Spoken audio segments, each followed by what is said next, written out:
কিমান ভাল লগা আছিল সেই দিনবোৰ। আমি দুয়োৱে বহুত সপোন দেখিছিলোঁ। সময়বোৰ বৰ সোনকালে পাৰ হৈ যায় ন? তাকেই ভাবিলে বৰ আচৰিত লাগে। সিদিনা আমি লগ পাইছিলোঁহে, আজি বিয়াৰ কথাই পাতি আছোঁ। মই আকৌ প্ৰথমতে ভাবিছিলোঁ তুমি মোক ৰিজেক্ট কৰিবা। কিয়? নাই মানে তুমি যে মোক প্ৰথমতে পাত্তাই দিয়া নাছিলা সেইকাৰণে। আজিকালি ছোৱালীবোৰে প্ৰথমতে তেনেকুৱাই কৰে, তাতে আকৌ বিয়া বাৰুৰ কথা। মই থাকোঁ বাহিৰত, মোৰ চাকৰি বাহিৰত। বিয়াৰ দৰে এটা সিদ্ধান্ত ল'বলৈ মোৰতো অলপ সময় লাগিব ন। সেইটো বাৰু হয়। পিছে তুমি এতিয়া চাকৰিটোৰ কথা কি ভাবিছা? ৰিজাইন দিব লাগিব, কাৰণ মোৰ অফিচৰ কোনো ব্ৰাঞ্চেই অসমত নাই। তোমাৰ বহুত বেয়া লাগিব ন? বেয়াটো নিশ্চয় লাগিব। আজি ইমান দিনে কৰি অহা চাকৰিটো এতিয়া ৰিজাইন দিব লাগিব। তাতে আকৌ মোৰ প্ৰথম চাকৰি আছিল। কিন্তু উপায়ো নাই, সংসাৰ কৰিম বুলি ভাবিছোঁ যেতিয়া ইমানখিনিতো ছেক্ৰিফাইচ কৰিবই লাগিব। তুমি সেইবোৰ ভাবি মন বেয়া নকৰিবা। বিয়াৰ পাছতো তুমি বেলেগ চাকৰিৰ বাবে ট্ৰাই কৰিব পাৰিবা। ক'ৰবাত নহয় ক'ৰবাত নিশ্চয় পাবা। থেংক ইউ ছ' মাছ। তুমি যে মোক ইমানখিনি বুজি পাইছা আৰু ইমানখিনি ছাপোৰ্ট কৰাৰ বাবে। সংসাৰ কৰিম বুলি ভাবিছোঁৱে যেতিয়া তোমাৰ লগত, এইখিনি ছাপোৰ্টটো মই তোমাক কৰিবই লাগিব ন। থেংক ইউ ভগৱান, মনে বিচৰা ধৰণেই মনৰ মানুহ এজন পাইছোঁ। Thank you. এই কি ভাবিছা? নাই একো নাই। কি আছিল সেই দিনবোৰ, আজি কি হৈ আছে? কোনোবা আহিল আকৌ এইখিনি সময়ত? বাইদেউ আপুনিহে, আহক ভিতৰলৈ।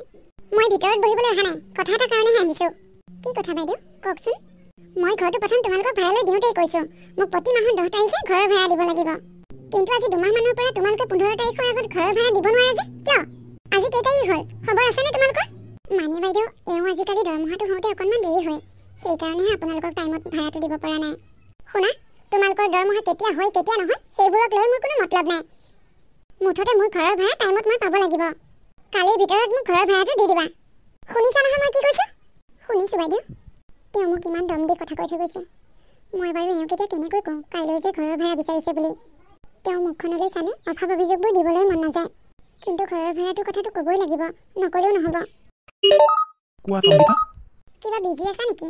নাই, চাহ একাপ খাবলৈ বাহিৰলৈ ওলাই আহিছিলোঁ। কোৱা। আজি মালিকনীবোৰে ঘৰৰ ভাড়া বিচাৰি আহিছিলে। কাইলৈ যেনেকৈ নহওক তেওঁ দিবলৈ কৈছে। হয় নেকি? হ'ব দিয়া, মই কিবা এটা মেনেজ কৰিম বাৰু। তুমি সেইবোৰ চিন্তা কৰি নাথাকিবা। হ'ব বাৰু, তুমিও আকৌ বেছি টেনশ্যন নল'বা। ঠিক আছে, হ'ব দিয়া।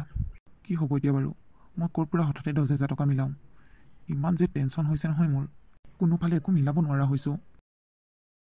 বিক্ৰম, আহিলি? তই নাহিবি বুলিহে মই মাত নিদিলোঁ। যি কামত ব্যস্ত হৈ আছ আৰু তই।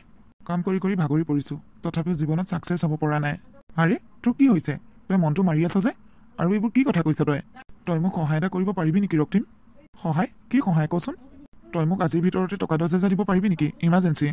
মই দৰমহা পালেই তোক দি দিম। 10,000 টকা দিম বাৰু, কিন্তু তোক কিয় ইমান ইমাৰ্জেঞ্চি লগা হ'ল?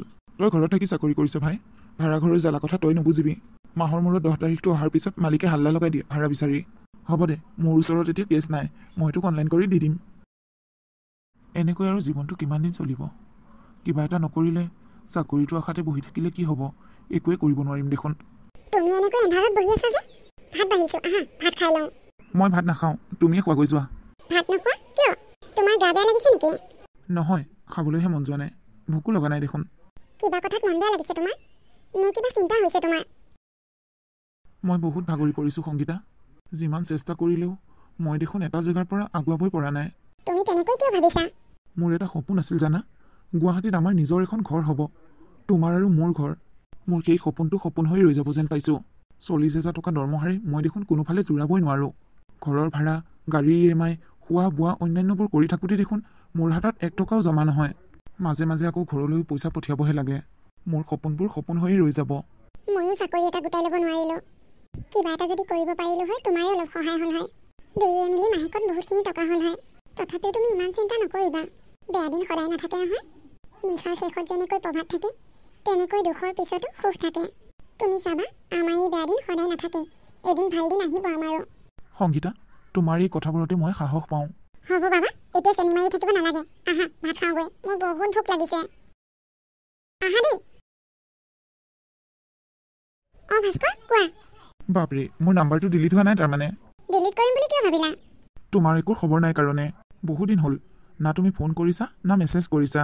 মই ভাবিছিলোঁ আকৌ আজি ইমান দিন হ'ল তোমাক একো এটা চাকৰি যোগাৰ কৰি দিব নোৱাৰাৰ কাৰণে তুমি মোৰ নাম্বাৰ চাম্বাৰ চব ডিলিট কৰি দিলা। ঠিকেই কৈছা তুমি, আচলতে মই সেইটোৱে কৰিব লাগিছিল। তোমাৰ ইমান হাত দীঘল, আজিলৈকে তুমি মোৰ কাৰণে একো এটা কৰি দিব নোৱাৰিলা। তোমাৰ কাৰণে ইমান দিনে একো এটা কৰিব পৰা নাছিলোঁ কাৰণে লাজতে মই তোমাৰ লগত কণ্টেক্ট কৰিব পৰা নাছিলোঁ। ফাইনেলি আজি তোমাক গুড নিউজ এটা দিওঁ বুলিয়ে কল কৰিলোঁ। আমাৰ অফিচত এটা ভেকেঞ্চি ওলাইছে, তুমি কাইলৈ লগ কৰি মোক গোটেই ডকুমেণ্টছখিনি দিবা। আমাৰ ছাৰৰ লগত মোৰ বহুত ভাল। মই তোমাৰ কথা কৈ দিম, তেওঁ একেবাৰে না নকৰে। তুমি ধৰি লোৱা তোমাৰ চাকৰি এইবাৰ ফাইনেল। ছাৰে ইণ্টাৰভিউটো মোকেই লোৱা কথা কৈছিল, কিন্তু মোৰ বাহিৰত যাবলগীয়া আছে। মোৰ যদি প্ৰগ্ৰেমটো কেনেবাকৈ কেঞ্চেল হয়, ইণ্টাৰভিউটো চাগে ময়ে ল'ম। আৰু যদিও মোৰ কেনেবাকৈ বাহিৰলৈ যাবলগীয়া হয়, তেনেহ'লে তুমি চিন্তা কৰিব নালাগে। যিকোনো উপায়ে চাকৰিটো তুমিয়ে পাবা। অ' থেংক ইউ। তোমাক যে কি বুলি ধন্যবাদ দিম মই ভাবিয়ে পোৱা নাই। এতিয়া তুমি মোক থেংক ইউ ধন্যবাদ দি থাকিব নালাগে। প্ৰথম চেলাৰী পোৱাৰ পিছতে ভাল পাৰ্টি এটা দিব লাগিব। সেইটোতো তুমি ক'বই নালাগে। ঠিক আছে, মই তোমাক হোৱাটছএপতে এড্ৰেছটো দি দিম। তুমি তালৈকে আহি যাবা, গোটেই ডকুমেণ্টছখিনি লৈ আহিবা। ঠিক আছে, হ'ব। এতিয়া ৰাখিছোঁ দিয়া। অঁ, হ'ব। কি হ'ল সংগীতা, তুমি যে মোক লৰালৰিকৈ মাতি পঠিয়ালা? তোমাৰ গা চা বেয়া হৈছে নেকি? নাই হোৱা, ভাল খবৰ এটা আছে, সেইকাৰণে তোমাক লৰালৰিকৈ মাতি পঠিয়ালোঁ। কি ভাল খবৰ? মোৰ বন্ধু যে ভাস্কৰ, তাৰ অফিচত হেনো এটা চাকৰি ওলাইছে, আৰু ফাইনেলি সি চাকৰিটো মোকেই দিয়াৰ কথা ভাবিছে। কালিৰ ভিতৰত ডকুমেণ্টছখিনি তাক দিবলৈ কৈছে। অহ, থেংক গড। এতিয়াহে যদি আমাৰ জীৱনলৈ ভাল দিন আহে। নিশ্চয় আহিব, তুমি চাই থাকা। এতিয়া চাই নাথাকোঁ দেই, অফিচৰ কাম আধাতে এৰি থৈ আহিছোঁ। বছে গম পালে কলিজা খাব মোৰ। আহিছোঁ দেই, বাই। কিমান কষ্টত যে দিন কটাইছিলোঁ, এতিয়া অন্ততঃ সেই কষ্টবোৰ নাইকিয়া হ'ব। চাকৰিৰ 2 মাহৰ পিছতে কিন্তু তুমি বৰ ডাঙৰ সিদ্ধান্ত লৈছা। সাহস কিন্তু আছে তোমাৰ। বৰ্তমান মোৰ সাহস তুমিয়ে। তুমি লগত আছা কাৰণে মই এনেকুৱা এটা সাহস কৰিব পাৰিছোঁ। তুমি মোৰ লগত থাকিবা নহয়? সেইটো আৰু সুধিব লগা কথা নে? মই তোমাৰ লগত সদায় আছোঁ। পঢ়া শেষ কৰিয়ে লগে লগে চাকৰি পাইছিলোঁ। ইমান দিন চাকৰি কৰাৰ পিছত হঠাতে চাকৰিটো নোহোৱা হৈ গ'ল, আৰু মই এজনী কমপ্লিট হাউচৱাইফ হৈ পৰিলোঁ। চাকৰিটো নোহোৱা হোৱাৰ পৰা মোৰ নিজকে কিবা জেলত থকা যেন লগা হ'ল। তাতে আৰু টকা পইচাৰ অসুবিধাবোৰ আছেই। এই সকলোবোৰৰ পৰা তুমি মোক উলিয়াই আনিলা, আৰু আগলৈও কিন্তু তুমি মোৰ লগত থাকিব লাগিব। নিশ্চয় থাকিম। সংগীতা, আমাৰ মাজত হোৱা এই কথাবোৰ বিক্ৰমে গম পায় নে নাপায়? গম নাপায়, আৰু মই গম পোৱাটো নিবিচাৰোঁ। উচিত সময় আহিলে মই তেওঁক নিজেই সকলোবোৰ কথা ক'ম। এতিয়া মাথো তুমি বাকী কামখিনিত আগবাঢ়া। মই সোনকালেই সকলো ব্যৱস্থা কৰি আছোঁ, তুমি চিন্তা নকৰিবা। চিন্তাটো হ'বই, তুমি খালি যিমান পাৰা সোনকালে কৰা। তোৰেই দিন আৰু দে এতিয়া। সংগীতায়ো ইমান ভাল চাকৰি এটা পালে। টকাই টকা তোৰ এতিয়া। তোক দেখিলে এতিয়া মোৰ হিংসাহে লাগে। মোৰ মানুহজনীও কিবা এটা চাকৰি পোৱা হ'লে। আচলতে কি জানো, আমি মানুহবোৰ ক'তো সুখী হ'ব নাজানো। হয়তো এনেকুৱাও হ'ব পাৰে, সুখ ক'তোৱেই নাই, আৰু কাৰো ওচৰতেই নাই। মোকেই চাচোন, আজি কিছুদিন আগলৈকে টকা পইচা নাই বাবে অশান্তিত ভুগি আছিলোঁ। এতিয়া অৱশ্যে টকা পইচা সকলো আছে, কিন্তু এতিয়া আমাৰ ইজনৰ বাবে সিজনৰ সময় নাই। মোৰ ডাটা অলপ কালেক্ট কৰিব লগা আছে। তই যা, এতিয়া এনেকৈ বহি ঘৰুৱা কথা পাতি থাকিলে বছে গম পালে খাব কলিজা। চাকৰি কৰা ঘৈণী লাগে, নাই কৰা এনেকৈ ভালে আছ। সংগীতা, তোমাৰ হ'ল যদি আহা, মোৰ লগতে যাব পাৰিবা তুমি। নালাগে, তুমি গৈ থকা যোৱা। ভাস্কৰ আহিব, মই ভাস্কৰৰ লগতে যাম। মোৰ বেলেগ এটা কামো আছে। সেয়া, গাড়ী মাত শুনিছোঁ। ভাস্কৰ পালেহিয়ে হ'বলা। তুমি আহি থাকিবা, মই আহিছোঁ দেই।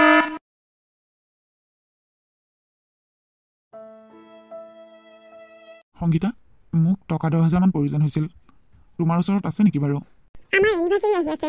এইকেইদিনত তুমি মোক টকা পইচাৰ কথা একদম নক'বা। মোৰ কণ্ডিশ্যন একেবাৰে বেয়া হৈ আছে। তুমি ক'ৰবাত বেলেগত মাথা মাৰাচোন। তেতিয়ালৈকে মই তোমাক দি দিম, 2 দিনৰ কাৰণে দিয়াচোন। মই তোমাক কৈছোঁৱে দেখোন, মোৰ কণ্ডিশ্যন একেবাৰে বেয়া। তুমি মোৰ পৰা পইচা পাম বুলি একেবাৰে আশাই নকৰিবা। সেইদিনাখন তাইৰ মোবাইলত ভাস্কৰে ফোন কৰিছিল, আৰু মোৰ ওচৰৰ পৰা তাই আঁতৰি গৈ কথা পাতিছে। কি কথা পাতিছে বাৰু ভাস্কৰৰ লগত? তাই ভাস্কৰৰ লগত কিহৰ সম্পৰ্ক? বন্ধুত্ব সম্পৰ্ক, নে মই ভবাৰ ধৰণে আন বেলেগ? ফাইনেলি ভবামতি কামখিনি হ'ল। এতিয়া তোমাৰ কেনেকুৱা লাগিছে? কিমান যে ভাল লাগিছে, সেয়া মই তোমাক ভাষাৰে প্ৰকাশ কৰিব নোৱাৰিম। বহু দিনৰ পৰা মনত কঢ়িয়াই লৈ ফুৰা বোজা এটা হঠাতে নাইকিয়া হৈ গ'ল। তোমাৰ সাহস কিন্তু মই মানিছোঁ দেই। ইমান ডাঙৰ কাম এটা কৰিবলৈ তুমি সাহস কৰিলা। মইনো অকলে ক'ত কৰিছোঁ? প্ৰতিটো খোজতে দেখোন তুমি আছাই। সেইটো বাৰু হয়, কিন্তু বিক্ৰমে কথাবোৰ গম পায় নে নাপায়? এতিয়া সকলোবোৰ হৈ গ'ল যেতিয়া, তুমি তাক সকলোবোৰ কথা খুলি ক'ব পাৰা এতিয়া। অঁ, ক'ম। তাক মই আজিয়ে সকলোবোৰ কথা খুলি ক'ম। এই দিনটোলৈকে মই বাট চাই আছিলোঁ। আমি নহ'লে এতিয়া ইয়াত দেৰি কৰি নাথাকোঁ, গৈ থাকোঁ ব'লা। অঁ, ব'লা। সেইকাৰণে বিক্ৰমে মোক সিদিনাখন তেনেকৈ কৈছিল। মই বিক্ৰমৰ পৰা কথাবোৰ নুলুকুৱাওঁ, তাক মই সকলোবোৰ কথা ক'মগৈ। বিক্ৰমে আজি কিয় ইমান দেৰি কৰিছে বাৰু? আনদিনাতো সি ইমান দেৰি নকৰে। আজি যে আমাৰ এনিভাৰ্চাৰী, সেই কথাটো সি জানে। তথাপিও ইমান দেৰি কৰিছে। বিক্ৰম, আহিলা? মই অহাৰ কাৰণে তুমি বেয়া পাইছা নেকি?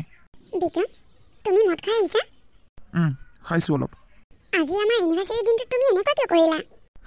এনিভাৰ্চাৰী মনত আছে তাৰমানে? কি কথা কৈছা তুমি এইবোৰ? মনত নাথাকিলে মই অফিচৰ পৰা সোনকালে ছুটি লৈ এনেকৈ সাজি কাচি তোমালৈ ৰৈ থাকোঁ নেকি? মই ভাবিছিলোঁ তুমিও সোনকালে অফিচৰ পৰা ছুটি লৈ গুচি আহিবা, আৰু আমাৰ আজি এই স্পেচিয়েল দিনটো আমি ক'ৰবাত গৈ ভালদৰে চেলিব্ৰেট কৰিম।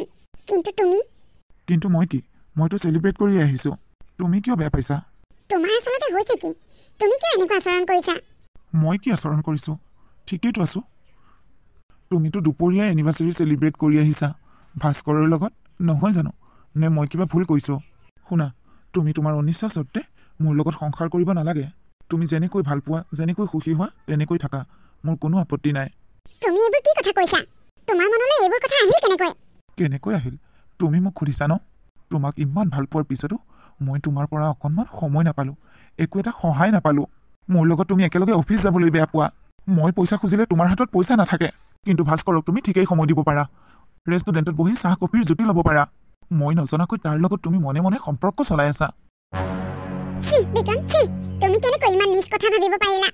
তুমি জানানে ভাস্কৰ আৰু মোৰ সম্পৰ্ক কি? বন্ধুত্বৰ দৰে এটা পবিত্ৰ সম্পৰ্কক তুমি কলংকৰ সানিছা। সি নথকা হ'লে আজি আমাৰ আশাবোৰ আশা হৈ থাকিল হয়, সপোনবোৰ সপোন হৈ থাকিল হয়। আজি আমাৰ এই বিশেষ দিনটোত তোমাক তোমাৰ সপোনৰ ঘৰখন উপহাৰ দিবলৈ কেতিয়াও নোৱাৰিলোঁ হয়। মোৰ সপোনৰ ঘৰ? আজি এনিভাৰ্চাৰীৰ দিনটোতে মই তোমাৰ নামত এটা ফ্লেট কিনিছোঁ। আজি এমাহমানৰ পৰাই মই তাৰ লগতে অফিচ অহা যোৱা কৰিছোঁ। তুমি লগ ধৰিলেও মই তোমাৰ লগত অফিচলৈ যাব পৰা নাই, কাৰণ মই তাৰ লগত গৈ ফ্লেট চাইছিলোঁ। তোমাৰ মনৰ পচন্দৰ ফ্লেট এটা বিচাৰি আমি দুয়োয়ে ঘূৰি ফুৰিছিলোঁ। ক'ৰবাত ফ্লেটটো পচন্দ হ'লে পইচা নিমিলে, পইচা মিলিলে ফ্লেট পচন্দ নহয়। আনকি সি মোক বেংকে লৈ ফুৰিছিল লোনৰ কামখিনিৰ কাৰণে। লোনৰ গোটেই কামখিনিও সিয়ে কৰি দিছে। তোমাক ছাৰপ্ৰাইজ দিবলৈ গৈ মই আজি বদনামত পৰিলোঁ। মোক তুমি ক্ষমা কৰি দিয়া সংগীতা। মই তোমাৰ মনত বহুত দুখ দিলোঁ। প্লিজ সংগীতা, মোক ক্ষমা কৰি দিয়া। পতি পত্নীৰ এই সম্পৰ্কটোত মৰমৰ লগতে বিশ্বাসৰো বহুত প্ৰয়োজন। আৰু মোৰ ওপৰত তোমাৰ সেই বিশ্বাসখিনি নাছিল কাৰণে আজি তুমি মোক এনেকুৱা ব্যৱহাৰ কৰিব পাৰিলা। মই তোমাক বহুত ভাল পাওঁ সংগীতা। মই তোমাক কথা দিছোঁ, আজিৰ পৰা মই তোমাক আৰু কেতিয়াও সন্দেহৰ দৃষ্টিৰে নাচাওঁ। মাথো তুমি মোক এবাৰ ক্ষমা কৰি দিয়া। ঠিক আছে, কিন্তু এটা চৰ্ত। কি চৰ্ত? তুমি মোক আজি এখন ভাল ৰেষ্টুৰেণ্টত ডিনাৰ কৰিব নিব লাগিব, তেতিয়াহে মই তোমাক ক্ষমা কৰি দিম। ঠিক আছে, তোমাৰ আজি যলৈকে যাবলৈ মন মই তোমাক তালৈকে লৈ যাম। ওলোৱা গৈ ব'লা।